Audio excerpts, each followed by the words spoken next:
Entering in a relationship is not a small matter. The person you are in relationship with you can even shoot and kill you, and even kill your parents. That is the worst case scenario. But in most of the time, relationships will destroy you for life, psychologically. You will be limping for life. You will never escape that person. You are bonded for life, even if you think you have broke away from that person.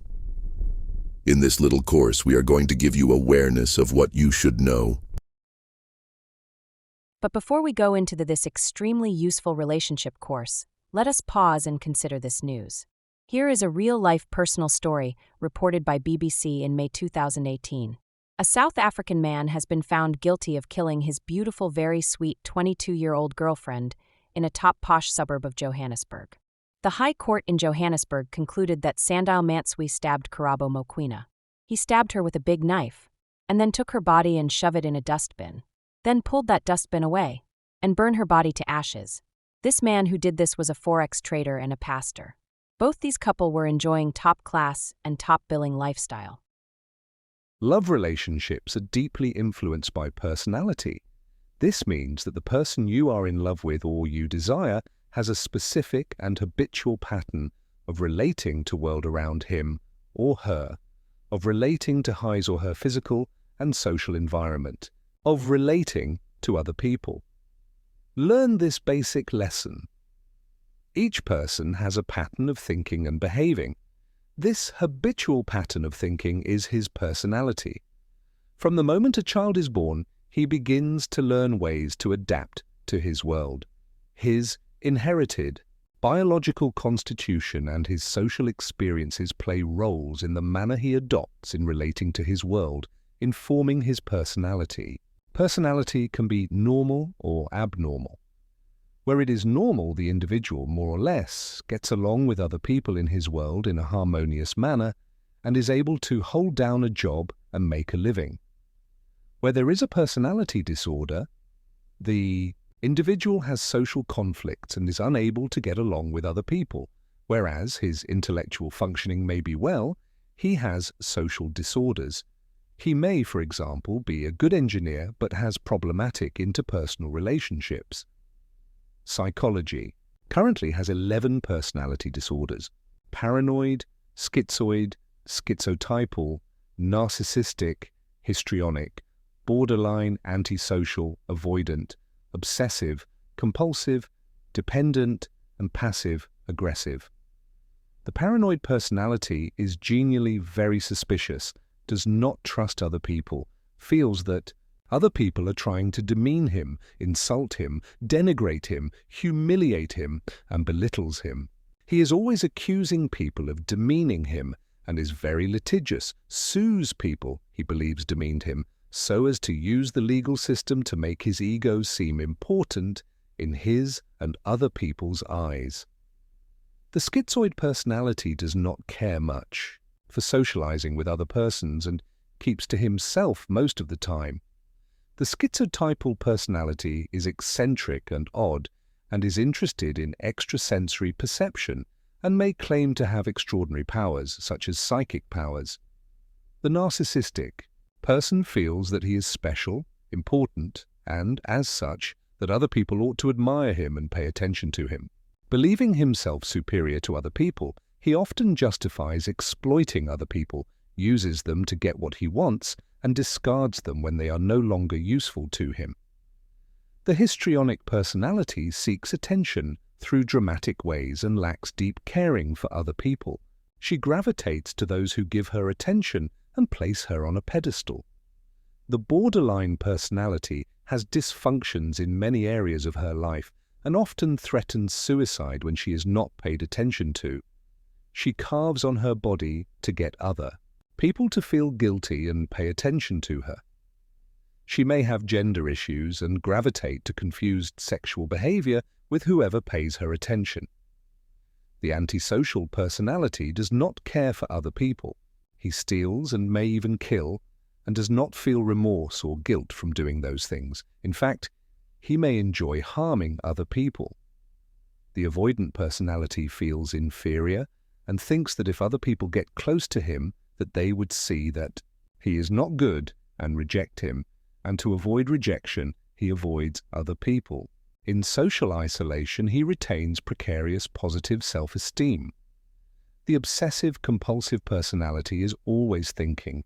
He thinks as if ideas are intrusive, and he cannot not think about them. Sometimes he acts compulsively, such as touch things, check and recheck his doors to make sure that they are locked, his stove to make sure that the stove is turned off, etc. The dependent personality feels weak and wants other people to lead him, to tell him what to do with his life. He is a follower, not a leader.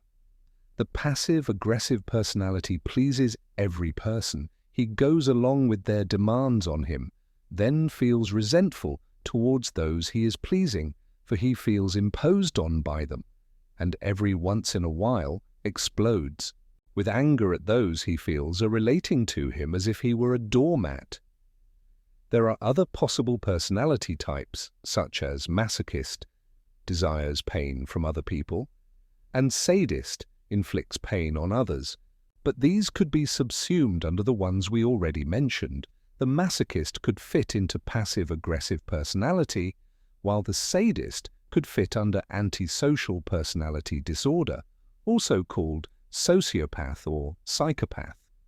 Each human being, beginning from the moment of birth, constructs a self-concept, an idea of who he thinks that he is.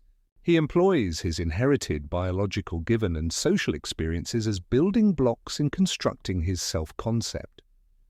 Once constructed, the self-concept is translated into a self-image and seen in the individual's mind. The individual also constructs concepts of what he thinks that other people and things are. Psychotherapists exist to help folks understand themselves and change themselves where change is possible and live with what cannot be changed. Personality disorder is not a mental disorder. All of us have personalities. Personality is the individual's habitual pattern of behaving, responding to his environment, especially to people. Let me reiterate. The self-concept, self-image is the same as personality. Personality is the individual's habitual pattern of behaving, of responding to other people and to the world in general. Each human being has a self-concept and a self-image. The self-concept is the individual's concepts, ideas of who he thinks that he is. The idea of the self is translated into a mental image, a self-image, and seen as if it is real. The self-concept is conceptual, ideational, yet it is transformed into a pictorial form and treated as me. This is me, this who I am. By age 12, the self-concept, also called personality, is more or less in place. Once established, it becomes stable and is difficult to change. The individual at age 63 is pretty much who he was at age 13. That is to say that the self-concept and personality is stable over time. You can see here how hard it is to seek change a person. That person will never change. So it is of utmost importance before you enter into relationship to ensure you know what you are doing. The self-concept is exactly that, a concept, an idea held in mind and defended. The term psychotherapy has two parts to it, psycho and therapy. The psycho part denotes mind or self. The therapy part denotes change. In effect, psychotherapy means changing the self or changing the mind. The self or mind is not a concrete thing. Self and mind is not tangible, but is a process associated with each individual's habitual pattern of thinking and behaving. You are your habitual pattern of thinking and behaving, but not a specific thing. In this light, psychotherapy means changing the individual's habitual pattern of thinking and behaving. To change yourself or change your mind means changing how you think and behave. We must make no mistake about it. It is very difficult to change the self-concept. As already pointed out, the self-concept is reached in childhood before age 12 and is influenced by the individual's inherited genes and early childhood social experiences. Society and its culture heavily influence the self-concept, and since the individual really cannot go back and change his genes and society, he cannot totally change his self-concept. We must therefore not hope for a perfect self-concept and self-image. The best that we can aim at is a self-concept that gets along with most people in one's society.